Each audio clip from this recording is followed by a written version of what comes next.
Queridos amigos, sejam todos bem-vindos. Dentro de instantes iniciaremos a nossa transmissão.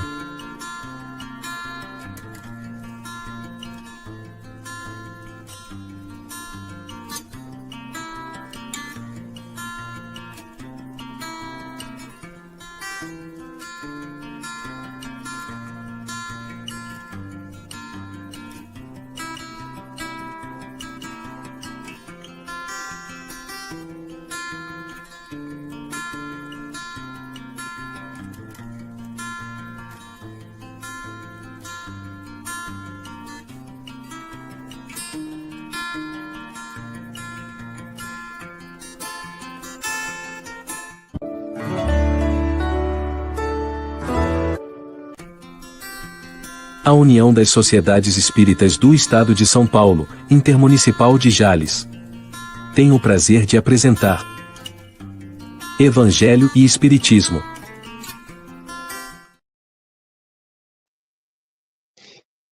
Olá, queridos amigos, queridos irmãos do canal da União das Sociedades Espíritas do Estado de São Paulo, aqui da Intermunicipal de Jales, aqui do Noroeste Paulista. É uma alegria estarmos juntos mais uma vez, nesta segunda-feira, onde, ao longo desses anos, temos reservado para esse momento de estudo, de acolhimento, né, que nos traz aí o Evangelho à luz da doutrina espírita.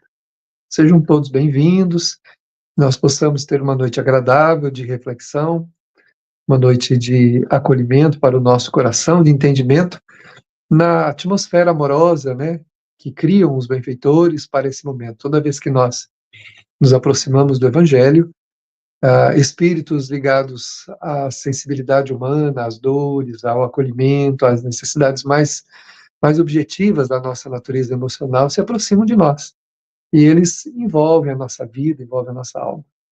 Então, nesse momento, é uma grande alegria estarmos aqui para essa atividade mais uma vez. Eu gostaria de dar as boas-vindas aqui aos nossos amigos e irmãos, que também já são companheiros desse trabalho já há algum tempo, né? A Luziane Bahia e o Tiago Brandão, são dois corações queridos que já participam há algum tempo também desse trabalho. Seja bem-vinda, Luziane. A Luziane é lá da Mansão do Caminho, né? Lá pertinho do Divaldo, lá junto com o Divaldo, no seu trabalho lá. Seja bem-vinda. Olá, Davi, Tiago, Ike, queridas irmãs e irmãos. A paz de Jesus nos nossos corações. É uma alegria estarmos aqui, já estávamos com saudades. Esse momento aqui é muito especial no nosso coração, é o cantinho que a gente reserva para o Evangelho, a presença do Evangelho em nossas vidas. Então é uma alegria estarmos aqui. Cumprimentamos a todos vocês e vamos juntos nesse Evangelho e Espiritismo. Nós aqui agradecemos a sua presença, é uma alegria sempre contar com você, Luziane. Tiago, nosso amigo querido aqui de Votuporanga, né, da nosso espiritismo aqui da região de Votuporanga. Seja bem-vindo, Tiago. Boa noite a todos, Davi, Luziane, nosso Ike, que fica nos bastidores aprontando tudo aí pra gente, dando essa possibilidade pra gente ter esse estudo, né? É muito gratificante começar mais um ano aqui com vocês, é a primeira participação que eu estou tendo nesse ano de 2025. Possamos seguir firmes, seguir juntos nesse estudo tão importante do Evangelho, da doutrina espírita, e agradecendo mais uma vez essa bendita oportunidade, principalmente de aprendizado, de reflexão. A gente tem esses momentos tão significativos para o nosso espírito. Muito obrigado mais uma vez. É sempre uma alegria, Tiago. E o Tiago é lá do nosso amigo Ronoel, lá de Votuporanga, né, do Recanto de Paz, que é um lugar muito agradável, de corações muito queridos também. Gostaria de agradecer aqui antecipadamente, né, a transmissão aqui, da retransmissão aqui pela Web Rádio Fraternidade, a Deus Conosco, que levam a outros corações esse momento, que é um momento de reflexão. Então a gente vai iniciar abraçando a todos que já estão conosco e aqueles que também chegarão aí e estarão aqui para essa conversa da noite. Gostaria de pedir ao Tiago que pudesse fazer a nossa prece de abertura, para que a gente começasse aí no clima da oração. Agradecidos que somos, Senhor, por mais essa oportunidade, agradecendo a espiritualidade amiga que nos ampara, que nos franqueia essa oportunidade bendita de estudo, de aprendizado, permitindo que, à luz do Espiritismo, possamos estudar os seus santos ensinamentos, ensinamentos que estamos tentando aprender há mais de 2000 anos, após a sua vinda aqui na Terra, Senhor Jesus. Através de tantas existências que nosso espírito já passou, nos encontramos aqui hoje, nesse instante, em mais uma oportunidade, buscando fortalecer o nosso espírito para que possamos atravessar todas as situações e todas as dificuldades que essa existência muitas vezes nos traz, mas acima de tudo, que possamos buscar força e coragem para prosseguirmos, vencendo as nossas más tendências, as nossas más inclinações e buscando esse aperfeiçoamento espiritual.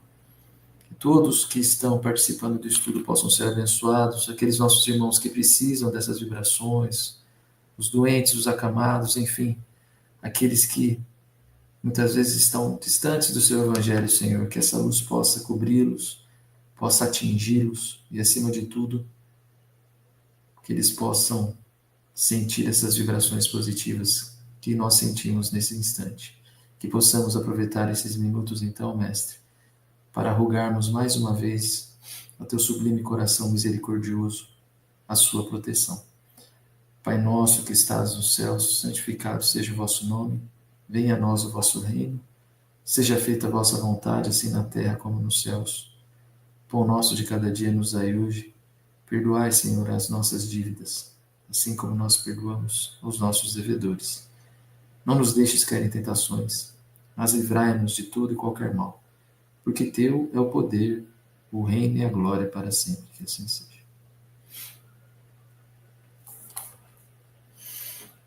Muito bom. Iniciando então a nossa atividade aqui no clima amoroso da prece, que acolhe as nossas almas, que nos levam para outro estado de alma, né? Fazendo a gente se elevar aí além desse terra a terra que a gente vive no dia a dia, que muitas vezes nos absorve, né? A gente esquece muitas vezes de orar naqueles momentos de teste, de aflição, e nos momentos bons também, né? Para agradecer, para a gente se manter a sintonia. Muito bom.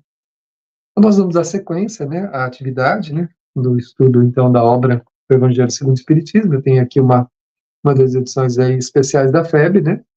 Que é esse de capa dura, muito legal para a gente ter, para, né, também colocar ali na nossa coleção. A gente está fazendo o Evangelho sequenciado, para aqueles que porventura estejam aí pela primeira vez. Nós estamos no capítulo 8, do Bem-aventurados os que têm puro o coração. Nós estamos nesse capítulo, né, que fala da pureza de coração, e nós estamos hoje no item 20, que é bem-aventurados os que têm fechados os olhos. Eu vou pedir, então, que a Luziane leia aí o primeiro parágrafo, comece já os comentários, a gente vai seguindo aqui, e juntos todos aí, né, o Ike aí nos bastidores com a gente também, né, no final a gente puxa ele aqui para frente, né, e então estamos em 4 aqui, e mais os irmãos aí com a gente, vamos lá. Essa é uma mensagem, como o Davi colocou, que é Instruções dos Espíritos, nesse capítulo 8º, intitulado Bem-aventurados que têm puro coração. É interessante porque é a última mensagem desse capítulo. Ela é de autoria de Vianney Curadars.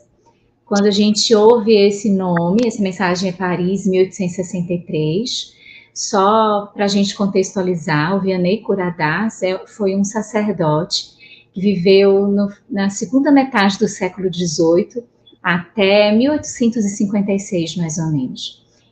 E teve a contribuição nesse lugarejo em Ars, na França. Então, esse Curadars é pároco de Ars. É o frade, o sacerdote de Ars, dessa cidade da França.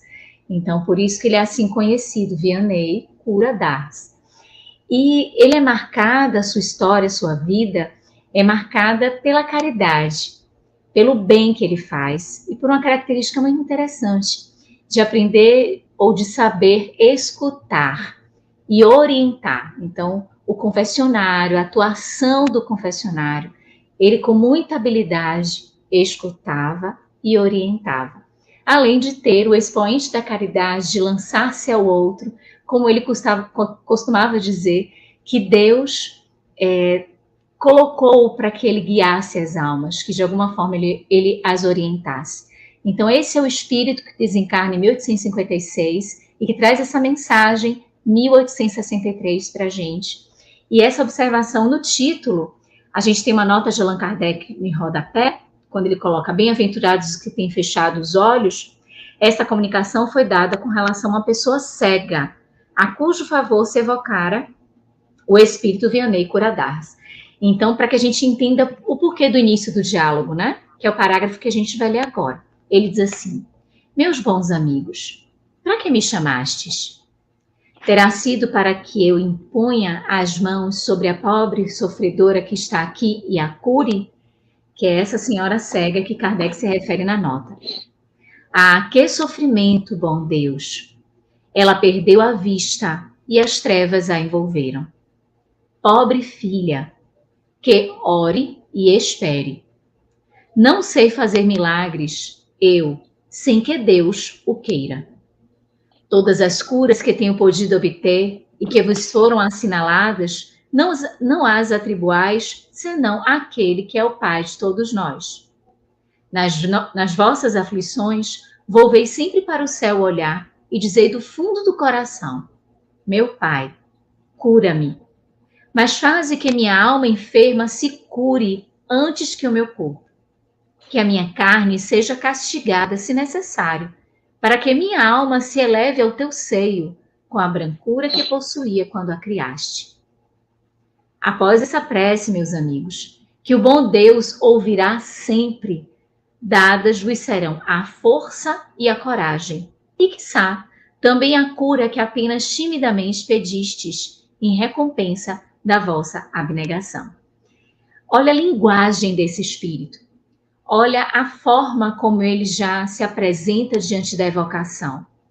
Ele já envolve, por mais que traga palavras assertivas, de um raciocínio lógico, nos conduzindo aqueles que estamos lendo, ou aqueles que estavam ali presentes, a perceberem o real sentido da cura, ou de quem é que realmente opera a cura. Não deixa de ter palavras que envolvem. Eu imagino essas palavras sendo escutadas naquele momento, ou sendo transcritas naquele momento, e naquele instante, naquela reunião em específico, as pessoas sentindo a vibração deste espírito, porque essas palavras já recheiam bondade, já recheiam generosidade, e apresentam misericórdia diante do objetivo da evocação. Então, o Vianney, ele traz aqui de que qualquer benefício de cura, de bem-estar, de benefícios advém de Deus e só pertence a Deus. Que qualquer que seja a circunstância em que ele tenha sido palco de curas, de milagres, de atenções, de cuidados em relação ao outro, ele estava sendo intermédio daquele que é o Pai de todos nós. E que esse sim é a razão da cura, esse sim é a fonte da cura. Mas algo que Vianney ensina, bem aqui nesse primeiro parágrafo da mensagem, é essa prece. Ele nos ensina que nós oremos pela nossa própria cura. E que nestas palavras proferidas, porque a prece é muito mais o sentimento, mas as palavras nos auxiliam a modelar o sentimento que estamos abrigando no coração, as palavras vão trazendo instruções e construções numa racionalidade e numa percepção do que realmente estamos sentindo. Ele nos coloca que, mesmo quando peçamos a cura, peçamos que, antes de tudo, nós, enquanto espíritos, recuperemos a sanidade, o equilíbrio, a saúde. Porque Vianney aqui demonstra que, quando se fala de enfermidade, quando se fala de doença, ou ausência de um estado de bem-estar, aquilo é um reflexo, sempre, de algo que advém do espírito. Seja de um contexto anterior, que através do perispírito impregna-se no corpo físico e transmite à próxima existência as marcas da história espiritual, ou algo que plasmamos aqui, no contexto das aflições atuais, que vivenciamos nestas causas atuais, nesses contextos atuais, a origem dos sofrimentos e das dores que experimentamos, e que também advém dessa nossa vontade expressa nesse nosso eu, que é a condição espiritual, e que imprime no corpo físico as dificuldades, as mazelas e os sofrimentos. Então, com muita sabedoria, Curadar diz para que nós, antes de pedirmos qualquer cura, que a gente busque essa superação nossa, do espírito, da nossa condição espiritual, porque aí isso vai estar impresso naturalmente no corpo físico. E ele mostra que o pedido deve ser de coragem e força. E que, quem sabe, pedindo coragem e força, ou seja, instrumentos para superarmos as aflições, não sejamos também abençoados pela cura, que timidamente ali desejamos, como ele coloca tão lindamente no texto. Então, é o início aqui de uma fala, mas que é uma fala recheada de amor, de lógica, mas que nos induz e nos conduz a essa percepção dessa misericórdia divina diante das nossas aflições. Muito bom, Luziane, começando já os comentários desse item tão importante, né, dessa mensagem do Curadar, né, que é uma mensagem significativa, né, muito interessante para todos nós.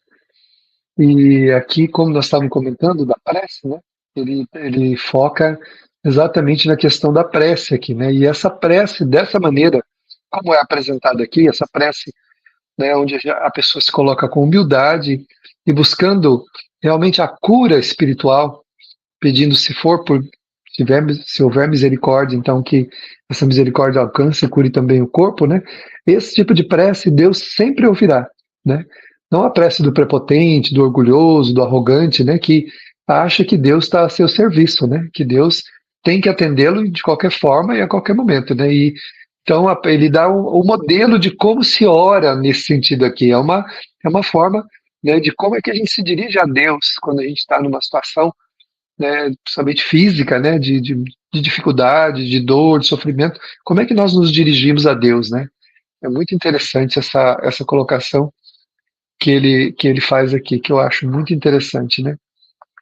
Então a gente vai aprendendo realmente com esses espíritos, né, a gente vai aprendendo com eles como é que a gente faz, né, para se dirigir ao próprio Criador, né? Que muitas vezes na nossa ignorância nós acreditamos que a nossa fala é uma oração e ela não é. Ela é realmente uma manifestação do nosso orgulho, da nossa vaidade e outras coisas. Tiago, você gostaria de comentar esse pedaço ou se você quiser já pode também ler o próximo parágrafo, mas se quiser comentar, fique à vontade. Não, acho que foi muito bem comentado pelo Luziane e por você também. É destacar essa questão da humildade. Né, essa questão da gente ter essa ciência de quem somos ainda pequenos, estamos a caminho da evolução, temos que ter essa consciência de que a grandiosidade de Deus, a grandiosidade da espiritualidade, e nos colocarmos dentro desse papel de que ainda estamos buscando esse crescimento espiritual. Temos que ter essa humildade, justamente para que esse orgulho não nos atrapalhe. Se a gente souber pedir, se a gente souber compreender, ser resignados, obedientes, isso tudo vai equilibrar o nosso coração, amenizar as nossas dores, e a gente vai conseguir canalizar esses nossos pedidos, essa nossa rogativa de uma melhor forma. Tiago, antes de você prosseguir, eu gostaria de deixar uma pergunta aqui para os nossos irmãos, né? Apenas para que a gente também colhe a participação dos, né? Você já orou dessa maneira, como está apresentando aqui o Curadar? Qual foi a sua experiência com a sua prece? Você passou por alguma dificuldade? E como é que você orou? Qual foi a sua experiência com a sua prece? Se você fez assim, então compartilha conosco aqui, que a gente vai depois trazer aqui. Agora é com você, Tiago. Vamos lá, então. Mas, uma vez que eu estou aqui, numa assembleia onde se trata, antes de tudo, de estudos, eu vos direi que aqueles que estão privados da vista deveriam se considerar como os bem-aventurados da expiação. Lembrai-vos de que o Cristo disse que seria preciso arrancar vosso olho, se ele fosse mau, e que valeria mais que ele fosse lançado ao fogo do que ser causa de vossa perdição. Ah, quantos há sobre a vossa terra que maldirão um dia nas trevas terem visto a luz. Oh, sim, são felizes estes que na expiação são atingidos na vista. Seu olho não será motivo de escândalo e de queda. Podem viver inteiramente a vida das almas. Podem ver mais que vós que vedes claro.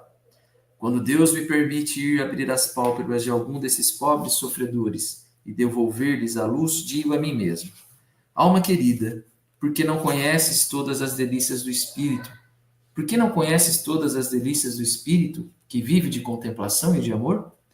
Tu não pedirias para ver as imagens menos puras e menos suaves do que aquelas que te é dado entrever em tua cegueira. Muito interessante essa colocação do Espírito, e agora ele já começa a adentrar mesmo nessa questão, né, da cura que ele foi chamado, do objeto ali da evocação, porque eles estavam numa assembleia, e dentro dessa assembleia essa pessoa enferma com essa cegueira física, do olho físico, então ele é evocado justamente para tentar amenizar aquela dor, curar aquela cegueira.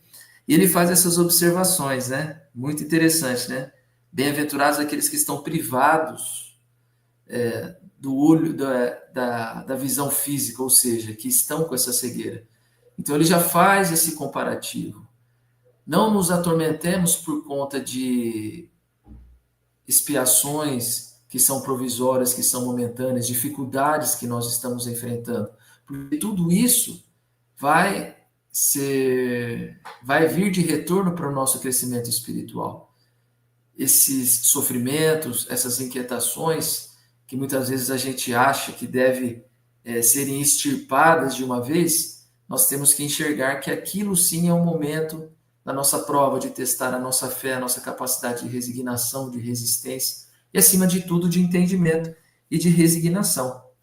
E como ele coloca aqui, se vocês soubessem que as coisas do mundo fazem muito, né, a visão do mundo é muito pior do que essa cegueira momentânea que você está enfrentando. Por isso, o título do capítulo desse item, né? Bem-aventurados aqueles que têm os olhos fechados. Muitas vezes essa cegueira física vai nos trazer a clareza da alma, vai nos trazer a visão espiritual da nossa salvação e do nosso crescimento espiritual. Nós temos que bem dizer essas expiações, como ele bem coloca aqui, para que a gente possa viver inteiramente a vida das almas, como ele coloca aqui no item. E ele mesmo fala, né, quando Deus permite que ele vá até alguma criatura para aplicar aquela cura, para fazer com que aquele tormento físico possa ser amenizado ou curado, né, ele fala: alma querida, se você conhecesse todas as delícias do Espírito, será que você pediria para que os olhos, essa sua cegueira fosse remediada? Ou seja, além das coisas físicas, o que importa é as conquistas espirituais, que o espírito possa enxergar além dessas coisas físicas e materiais, que o espírito desenvolva suas potencialidades, a sua capacidade de crescimento, de desenvolvimento, de entendimento, de compreensão. Por isso que Jesus, né, bem-aventurados os pequeninos, as criancinhas, justamente enaltecendo aqueles que têm essa pureza de coração, aqueles simples, os humildes, os que realmente sabem compreender e sabem que Deus está acima de tudo e de todos. Quando nós tivermos esse entendimento, esses sofrimentos certamente serão amenizados. Nós teremos essa compreensão e a gente vai conseguir atravessar essa situação de cegueira física da melhor forma. E é o que ele coloca aqui. Bem-aventurados vocês que estão passando por essas dificuldades, por essas cegueiras, porque vocês têm essa oportunidade da expiação, vocês têm essa oportunidade de crescimento espiritual. Como bem disse a Luziane no comentário do item passado, as causas nós desconhecemos. Geralmente são as causas anteriores das aflições, como a gente estuda no capítulo 5 do Evangelho. Essas causas agora vêm se manifestar justamente para que a gente possa aproveitar dessa misericórdia divina. Porque Deus é amor, Ele não quer que seus filhos sofram. Mas existem leis que têm que ser respeitadas, assim como na sociedade a gente tem que respeitar as leis. Existem as leis divinas que quando a gente transgride, quando a gente ultrapassa e muitas vezes machuca o nosso próximo, ou a gente traz prejuízos ao nosso próximo, a gente vai ter que, uma hora ou outra, resgatar essas coisas. E esses sofrimentos vêm justamente para que a gente possa expurgar todos esses erros, esses equívocos do nosso espírito, do nosso perispírito, para que a gente consiga resgatar isso e numa próxima oportunidade, numa próxima encarnação, a gente retorna mais leve, com menos comprometimentos, para prosseguir a nossa trajetória evolutiva. Muito bom, Tiago, pelos comentários, né? E nós vamos seguindo aqui. E eu acho interessante aqui que ele fala dessas delícias do espírito, né? Difícil para nós, encarnados no mundo de provas e expiações, ainda com uma visão tão limitada da vida espiritual, entender como delícias algumas coisas que são colocadas, né? Mas Luciane, ele coloca aqui o sofrimento por um outro prisma, né? Ele ajuda a gente a enxergar o sofrimento, as coisas por um outro prisma, não é? O que você acha dessa fala aqui do Vianney? Pois é, primeiro esse trecho que você destacou das delícias do espírito, que vive de contemplação, eu só me lembrei do livro de Leon Denis, que é O Grande Enigma, e que é um livro em que descreve muito dessa contemplação e dessa meditação feita por Leon Denis em torno de Deus e da criação. E fechar os olhos para contemplar é ampliar a visão espiritual, como o Tiago destacou. E aí eu me lembro das crianças, quando a gente vai fazer a prece na evangelização, que a gente diz, bora fechar os olhos. Aí tem umas que fecham os olhos, mas ficam assim querendo abrir para olhar, e fica um fiscalizando o outro, dizendo, olha, abri os olhos, estava de olho aberto. Como é que sabia que estava de olho aberto? Se não, ele também estava de olho aberto, né? Mas enfim, são essas coisas que, quando a gente conversa com a criança, ela nos instiga. E diz, tia, por que a gente não pode fazer a prece de olho aberto? Por que a gente não pode ficar assim, olhando para todo quanto é lugar e orando? E o que a gente fala é justamente esse ponto aqui das delícias do espírito, não com essas palavras, mas com esse contato com a infância que nos permite racionalizar, entender muitos pontos que às vezes a gente faz mecanicamente, mas que tem um sentido e um objetivo muito profundo. Quando nós fechamos os olhos para orar, nós abrimos essa lente espiritual e esse mergulho interior ele fica mais sincero, mais verdadeiro. Nós fechamos os olhos para as distrações e conseguimos nos concentrar naquilo que é verdadeiro, naquilo que é profundo, naquilo que é espiritual. E aí, Vianney é muito feliz com essa parte, Davi, que você coloca, de que ele mostra o sofrimento sobre um outro prisma. E aí eu só me lembro da Joana, como espírito amigo, dizendo que a dor é uma bênção que Deus concede aos eleitos. É bem a conexão com essa mensagem. Para que a gente consiga entender por que a dor é uma bênção, nós temos de ter esses olhos cerrados para abrirmos estes olhos para as questões espirituais e entendermos nos escaninhos da alma que correspondência que aquele sofrimento tem com a gente. Porque ele vem para nos conduzir à pureza de coração. Ele vem para nos conduzir à pureza dos pensamentos, à limpidez do pensamento, à coerência entre o pensamento, os meus comportamentos, os meus atos. Então, Curadar traz um ponto, um salto maior para que a gente identifique todas essas dores, essas mazelas, essas dificuldades sob esse olhar maior. O que é que importa para o espírito? Qual é o interesse do espírito? Eu contemplo para quê? Para eu decifrar os escaninhos do espírito que eu sou. Quantas vezes a gente diz, meu espírito, enquanto nós deveríamos dizer, eu espírito. Porque eu tenho um espírito. Não, eu sou um espírito. E decifrar isto que está em nós, mergulhar para esse mundo íntimo, fechar esses olhos para as coisas aqui e abrir esses olhos para o que está invisível, é nós tornarmos as coisas que aqui são, às vezes, estreitas, numa amplitude, numa dimensão que faz-nos ter mais resignação, ter mais abnegação, ter mais renúncia, principalmente diante do sofrimento. A gente amplia essa visão e vai entender, a dor é uma bênção, que Deus concede aos eleitos, aqueles que estão nesse caminho da percepção, do amadurecimento, da autossuperação. Então, é uma bênção efetivamente. porque faz com que tudo que esteja impuro possa tornar-se puro à medida que eu vou vencendo e superando essas dificuldades, essas barreiras da vida que foram colocadas por nós mesmos nos nossos comportamentos, num passado longínquo, num passado mais recente.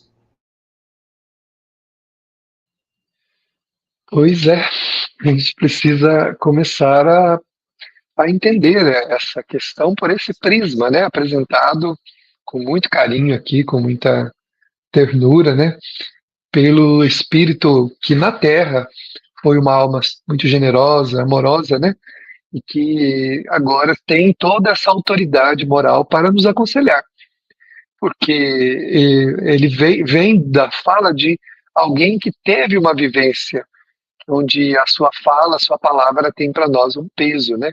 E é interessante, quando a gente vai passando os olhos, né, vai lendo o texto, a gente vai percebendo que alguma coisa vai acontecendo com a gente. A gente vai sendo provocado, em verdade. Nós estamos, meu Deus, mas eu tenho que sofrer, né, aceitar o sofrimento, e é assim e tal. Aí ele vai explicando, então a gente vai entendendo, isso vai incorporando a nossa natureza, na nossa mente e no nosso coração. Mas por quê? Porque o Espírito tem autoridade para falar, né? Como disse aí a Luziane no início, é alguém que tinha um trabalho todo voltado para essa caridade, para esse acolhimento, para esse amor, que ele deixa transbordar aqui no seu texto, que olha que interessante, o texto ele não é simples, é um texto grave, é um texto que nos chama a atenção, ele não está passando a mão na cabeça da gente aqui, e ao mesmo tempo a gente se sente amparado, acolhido pelo entendimento que o texto nos dá das lutas e das dificuldades que a gente enfrenta, né? Isso que eu acho tão importante, sublime no Espiritismo. Enquanto muitas vezes a gente vê religiosos só fazendo ameaças, né? Se a pessoa não fizer isso, aquele tem o fogo do inferno, tem o diabo que vai levar para lá e para cá, né? Nós vamos encontrando nos autores espíritas, né? Nos espíritos que escreveram na codificação, todo um amor, falando de maneira grave, sim, chamando-nos a atenção para a responsabilidade, mas consolando-nos pelo entendimento, mostrando-nos a realidade, não apenas fazendo sentenças, né, que a gente muitas vezes entende. Então a gente vê aqui como que é sublime entender o sofrimento por essa ótica que ele apresenta, né? Olha, ver com os olhos do Espírito não é fácil, né? Porque são os verdadeiros olhos, né? A vida, ela segundo Joana de Anjos, cada um vê a vida pelos valores que tem. Então, muitas vezes a gente olha a mesma cena, várias pessoas olham a mesma coisa e tem análises diferentes. Por quê? Porque os meus olhos carregam o quê? Os meus valores. Eu enxergo conforme os meus valores. Então, isso é o espírito agindo, né? Então, a gente tem que melhorar a nossa condição íntima, melhorar o nosso sentimento, para que a nossa visão da vida, nossa percepção seja mais acurada, mais preparada para as questões que nós precisamos na existência. Então, é muito interessante que a gente faça isso. Quem leu o último foi o Tiago ou foi a Luziane? Isso, fui eu quem li. Tá bom, então eu vou pedir para a Luziane ler, apesar dela ter comentado, ela leu o próximo parágrafo e também fazer o comentário para a gente já ir seguindo aqui. Vamos lá. O próximo parágrafo diz assim: ó, bem-aventurado o cego que quer viver com Deus.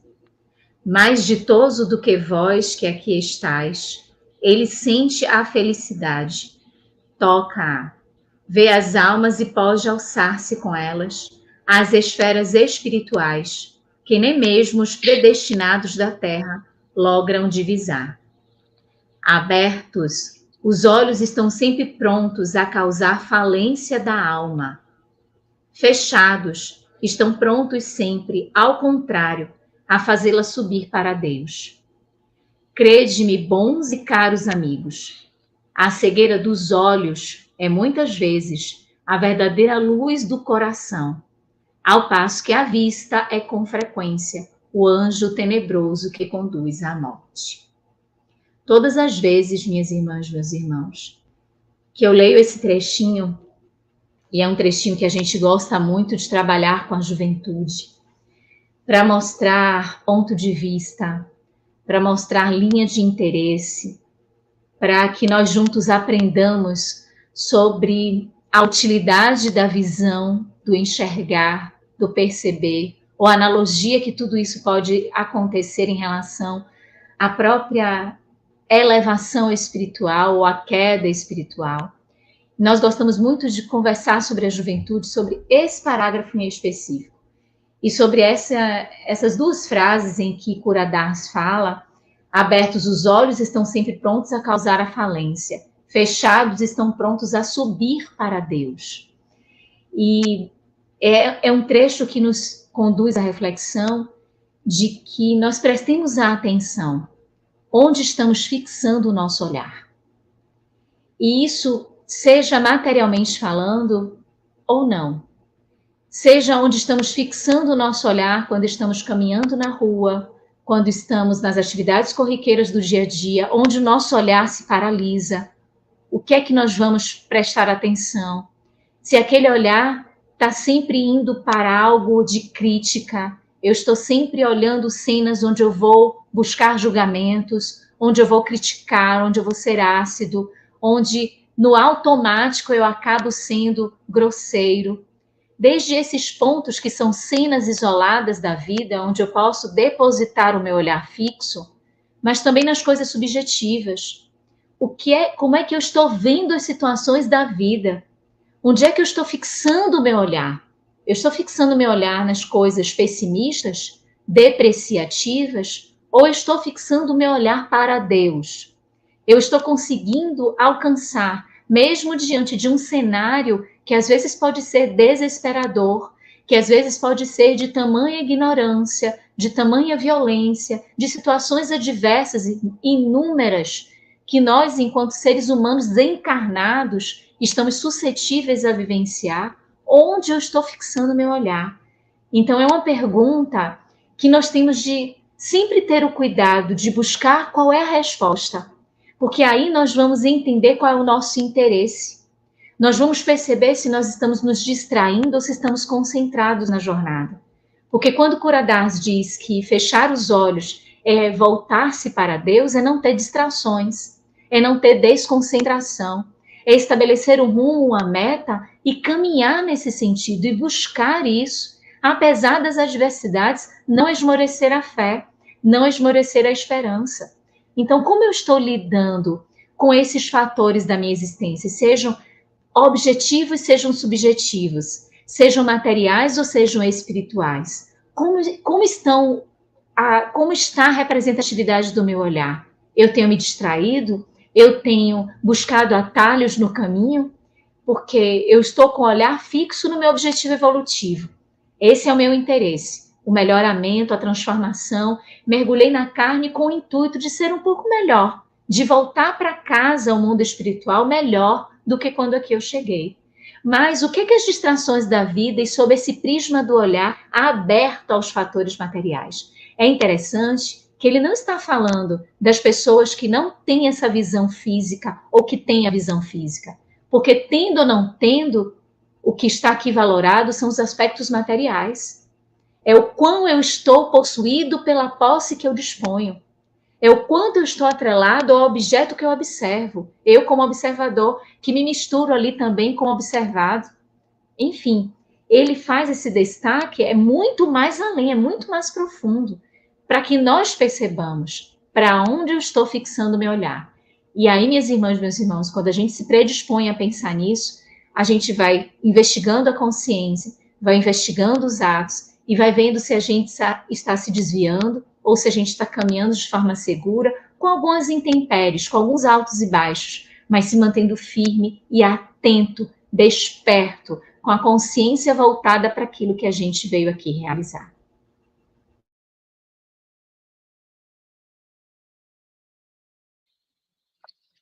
Muito bom. A gente vai aprendendo cada vez mais aqui com o Evangelho, né? Com as observações que nós vamos fazendo aqui, né? E eu achei interessante nessa fala da Luziane, né? A questão do onde nós estamos colocando nossos olhos, né? Veja bem, o nosso olhar ele vai ficando seletivo, né? No sentido de notar, de buscar profundidade, à medida que nós vamos nos modificando. Então, não é que a gente não vai ver, Lógico, você está num ambiente público, você está em qualquer lugar, você está, né, você consegue ver também as coisas que não são boas, assim, porém, elas não te chamam mais atenção, elas não te prendem, como a Luziane falou, você não fica preso naquela imagem, você não fica preso naquela cena, você não fica preso naquele interesse, né? Porque o interesse também é um olhar. Quais são os nossos interesses? São os nossos olhares de alma, né? Nossa alma está focada naquilo que é o nosso interesse, né? As intenções, né? Então a gente vai mudando isso à medida que vai melhorando, né? A gente vai melhorando e vai mudando essa visão. Vê tudo, porém retém o que é bom. É o que Paulo fala nas suas cartas, né? A gente vê tudo, mas só vai reter o quê? O que é bom, aquilo que tem mais relação com a nossa natureza, com o ser que a gente está procurando ser. Não é o que a gente já é, não. A gente não vai se transformar de um momento para o outro só porque quer, né? Mas os esforços vão realmente selecionando a nossa visão, ou seja, o nosso interesse, nossas intenções, elas vão mudando. E aquilo que antes mexia conosco não mexe mais. Aquilo que antes provocava alguma coisa em nós não provoca mais. Porque a gente está mudando a visão da vida, a visão das coisas, a educação da nossa percepção através da mudança íntima, como nos ensina a benfeitora Joana de Ângeles, né? Que a gente tem que mudar, porque a nossa vida, segundo ela, acontece de dentro para fora, não é de fora para dentro. Nós temos um hábito de achar que a culpa de tudo que acontece é do mundo, é do destino, sei lá, mas a nossa vida acontece de dentro para fora. Então é por dentro, para dentro que nós temos que prestar atenção. Nós temos que mudar a visão disso. Eu acho isso muito interessante quando ela comenta na sua obra, né? O Tiago, a gente gostaria de te ouvir também, se você gostaria de comentar esse parágrafo, né? Ou já ler o próximo também, para a gente seguir A aqui. gente se lembra também dessa questão da cegueira, a passagem de Paulo a caminho de Damasco, enquanto Saulo de Tarso, e ele, após o encontro com Jesus, ele fica 3 dias com aquelas escamas sobre os olhos, aguardando Ananias. Então ele mergulha realmente dentro de si mesmo, para ver que aquele foi o momento, né, de ruptura com aquele homem velho que ele carregava, e a partir de então ele já estava iniciando a abertura desses olhos para essa vida nova que ele teria dali, né, por mais 30, 35 anos de extrema luta dentro do cristianismo, levando a mensagem de Jesus. Então muitas vezes a gente se deixa ficar cego por essas escamas, com esses olhos, trazendo essa cegueira física para o nosso corpo físico, e muitas vezes a gente não valoriza. A gente tem a oportunidade de mudança, de reflexão, e a gente não valoriza isso. A gente desperdiça a oportunidade e ficamos cegos para as coisas espirituais, apenas nos concentrando nas conquistas materiais e deixando que as conquistas do espírito sejam bloqueadas. Muito importante, então, e muito interessante essa colocação mesmo, que a Luziane comentou, desse trecho do livro aí, do capítulo que a Luziane comentou. Podemos prosseguir com a leitura do próximo item, Davi? Sim, por favor. E agora algumas palavras para ti, minha pobre sofredora. Espera e tem coragem. Se te dissesse, minha filha, teus olhos vão se abrir, como serias ditosa? E quem sabe se essa alegria não te perderia? Tem confiança no bom Deus que fez a felicidade e permite a tristeza. Farei por ti tudo o que me for permitido, mas é teu turno, ora, e sobretudo, medita em tudo o que acabo de te dizer. Antes que me afaste, vós todos que estáis aqui, recebei a minha bênção. Vianney Curadars, Paris, 1863. Então aqui ele encerra de uma forma bem positiva, né? Espere e tenha coragem. Às vezes ele fala, se eu te curar, ótimo, você vai ser ditosa nesse primeiro instante, mas será que essa alegria vai perdurar? Ou será que vai ser a causa da vossa perdição? A questão, né, se o seu olho for motivo de escândalo, arrancai-o, né? E ele alerta dessa forma. Então, tenhamos confiança em Deus para que a felicidade possa se fazer presente, para que não permitamos a tristeza nos nossos corações. Confiemos em Deus e, acima de tudo, tenhamos essa coragem para prosseguir. A gente não pode desistir. É que nem eu sempre comento, né? Minha mãe é muito positiva nesse sentido. Ela tem essa característica de Muitas vezes com as dificuldades a gente pode desanimar um pouquinho, né? Parar um pouco para descansar, tomar um fôlego, mas a gente não pode paralisar as nossas ações, a gente tem que prosseguir. Mesmo com os joelhos desconjuntados, como fala Paulo de Tarso, mesmo com as dificuldades, a gente tem que seguir e confiar em Deus. E ele fala que a gente tem que fazer o nosso papel aqui no final, ele fala, né? Mas a teu turno ora e, sobretudo, medita em tudo o que acabo de te dizer. Então, faça a sua parte. Nós temos que fazer a nossa parte, estar em comunhão com Deus, com os espíritos amigos, buscar, refletir, meditar e, acima de tudo, trazer realmente essa transformação para o nosso dia a dia, para as nossas atitudes.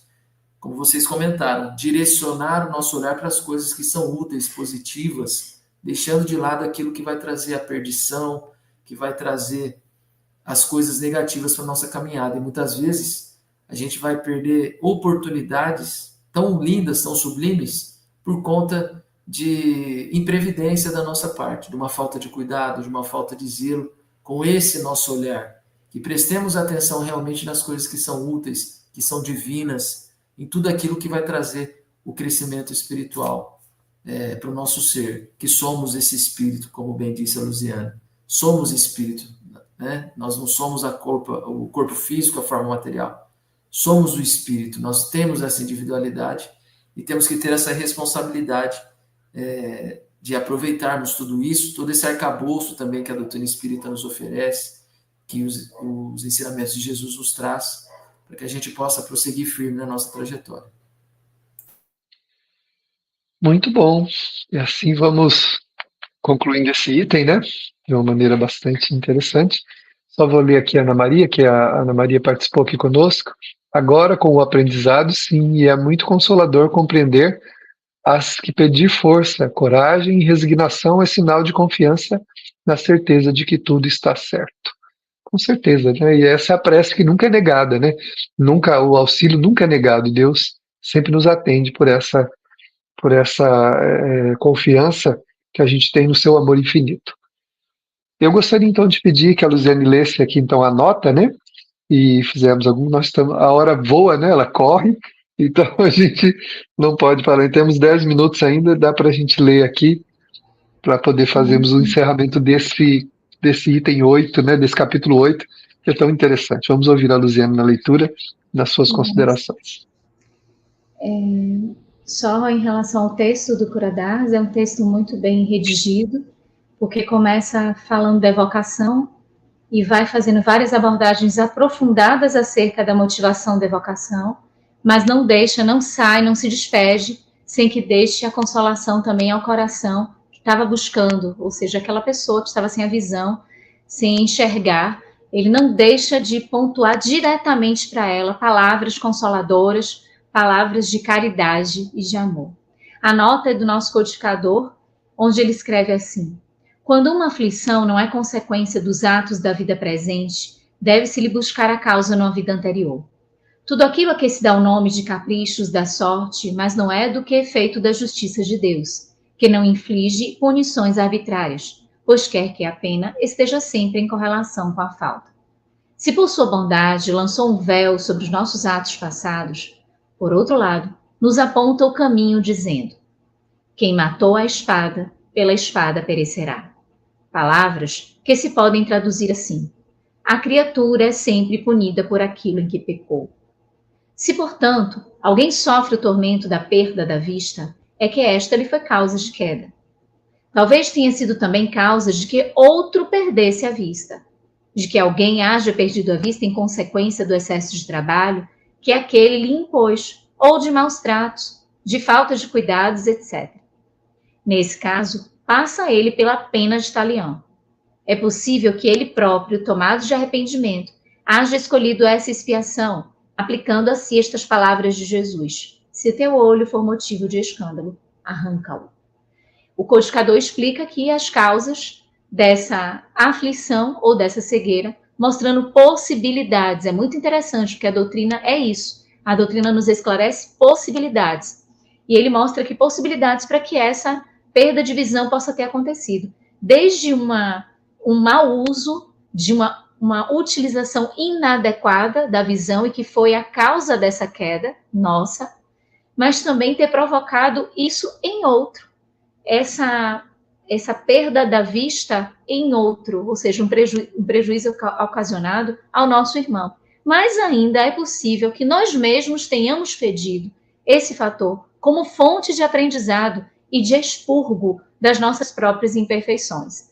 Ainda, se a gente observar do Evangelho de Jesus, tem a consideração também daquele que veio como cego e que os discípulos perguntam, mas quem pecou nesse caso? Foi ele, os seus pais? E Jesus disse que nem ele, nem os pais, porque ali também encontrava-se um espírito que, diante do contexto da vinda de Jesus ao planeta, naquele momento ali, apresentava-se como um exemplo para que Jesus pudesse trazer a cura, a demonstração da alegria que o Senhor representava aqui na humanidade, e ele cumpria também uma tarefa servindo ao Mestre naquele momento. Então, são nuances que a doutrina dos Espíritos nos traz para que a gente possa perceber com essa lógica, com essa fé raciocinada, qual é a gênese das dores, dos sofrimentos, das marcas, da genética, das condições fenotípicas, genotípicas, enfim, fatores que estão nos nossos genes, mas que também estão nas nossas condições ambientais, onde nós vivemos, que nada é por acaso. Tudo tem uma condução e um entrelaçamento importante para a satisfação do objetivo maior, que é o nosso progresso e a nossa educação. Pois é, a doutrina espírita ela é maravilhosa, né? Ela é a doutrina da razão, é a doutrina que nos explica sem aquela coisa matemática, né? 2 mais 2 é 4. A lei divina não é assim. Que antes da justiça, né, diz o céu e o inferno, né, existe a misericórdia. Então Deus, ele considera uma série de fatores que nós não compreendemos. Por isso é que o Kardec coloca como possibilidades, né? E realmente alguma coisa pode ter acontecido, né? A Anísia colocou alguma coisa para nós aí. Tiago, você quer ler para nós aí? Ela é parente da Luziane? É a minha mãe. A mãezinha dela. Mamãe. Vamos lá então. Dona Anísia Bahia, um abraço. Ninguém sofre sem que exista uma finalidade para esse sofrimento. Tudo que nos acontece é consequência de nossos atos, seja na vida atual ou anteriores. É isso aí. Sintetizou tudo aquilo que disse nesse último item 21. Perfeito. A mamãe tá sempre aí com a gente, né? Coraçãozinho querido. Acho que eu não a conheci, né, Luziane? Acho que não. Então, quem sabe Ainda da próxima não. vez. Quando você vier de novo, a gente vai fazer esse encontro. Eu gostaria muito de conhecê-la. Tiago, você quer fazer um comentário? Tem que ser rápido, nós estamos chegando já ao finalzinho, né? Se quiser, fique à vontade. É que aqui é a questão também que a gente tem que entender que Deus é amor. Deus não é punitivo, Deus não nos traz nenhum tipo de castigo. Ele nos dá um livre-arbítrio, a capacidade de escolha. Olha só, quer mais liberdade que isso? Nossa capacidade de escolha, de entendimento, de compreensão. Então, dentro dessa misericórdia, ele dá esses instrumentos. Olha, meu filho, você vai começar a caminhada. Então, cabe a você para justamente nós termos o mérito das escolhas. E muitas vezes a gente erra. Os nossos atos passados, de vidas anteriores, agora vão se refletir. E é o que o Aldevair disse, não é uma coisa matemática.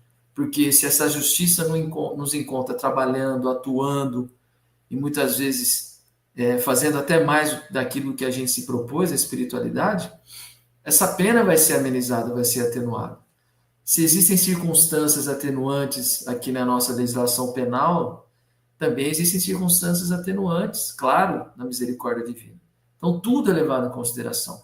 Dentro desse amor, Jesus, dessa prática da sua misericórdia, aliás, Jesus não, Deus, na prática da sua misericórdia, ele concede essas possibilidades. E justamente essas expiações são necessárias para que a gente possa crescer espiritualmente. Ele não impõe absolutamente nada. A gente vai caminhando e essas leis naturais fazem parte do nosso dia a dia, essas leis divinas. A gente tem que respeitar. Se a gente transgredir, a consequência, o efeito é imediato. É óbvio. E isso é uma coisa muito justa.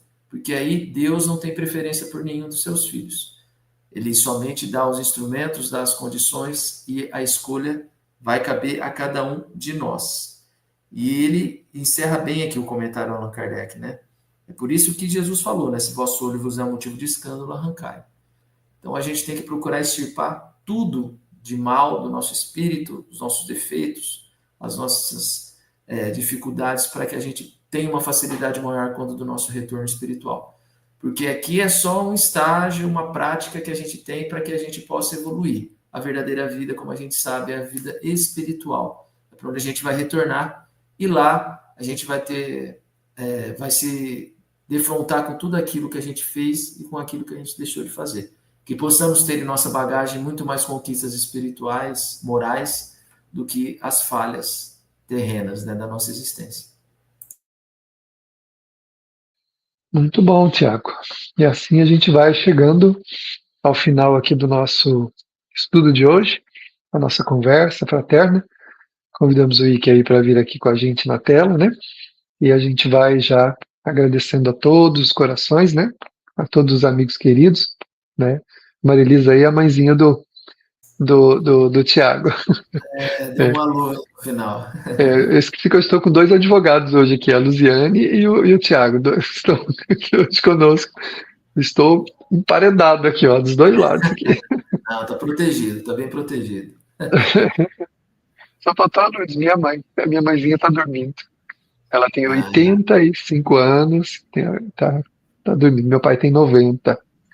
Estão todos tão bem, bons, graças a Deus, né? tão bem, graças a Deus. Se cuidam Tá sozinhos, né? Então é muito bom. Eu moro com eles e ajudo a cuidar deles também, mais um apoio, né? Tô aqui mais na retaguarda, fazendo alguma coisinha ou outra, né? Maravilha. Uma alegria muito grande, dona Anísia, também a todos os corações queridos que participaram conosco, a Web Rádio Fraternidade, ao Deus Conosco, que nos ajudaram nessa propagação aí, levando isso a outros corações também. Então agora a gente vai orar, né, para a gente encerrar esse momento, que é um momento bastante feliz para todos nós. Particularmente para mim é um momento especial. Eu fico feliz na segunda-feira saber que a gente vai ter essa oportunidade de conversar sobre o Evangelho. Acho muito, muito bom para mim, pessoalmente, né, para minha necessidade aí.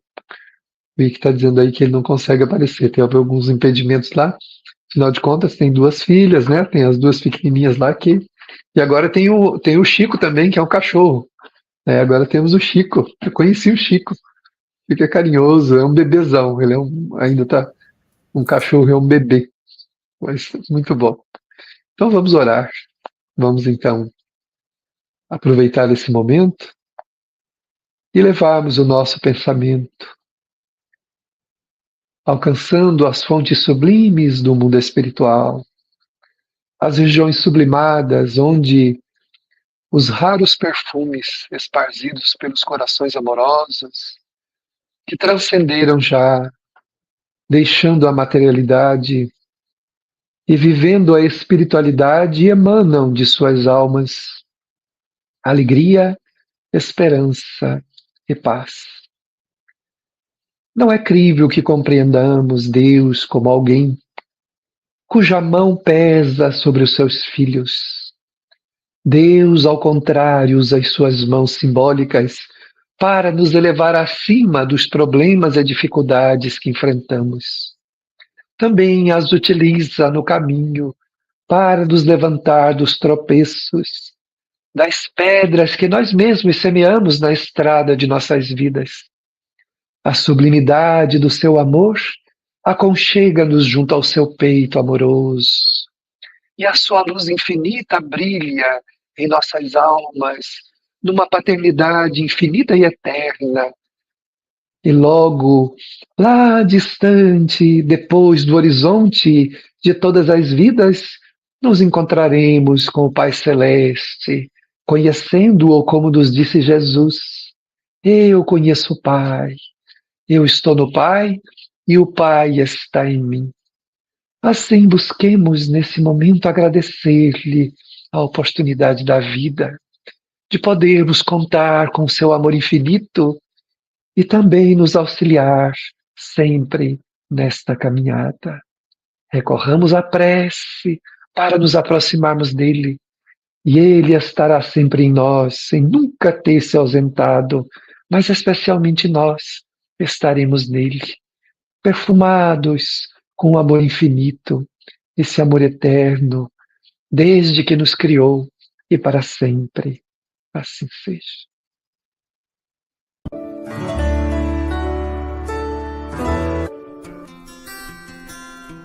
A União das Sociedades Espíritas do Estado de São Paulo, Intermunicipal de Jales, apresentou Evangelho e Espiritismo. Próxima semana estaremos de volta.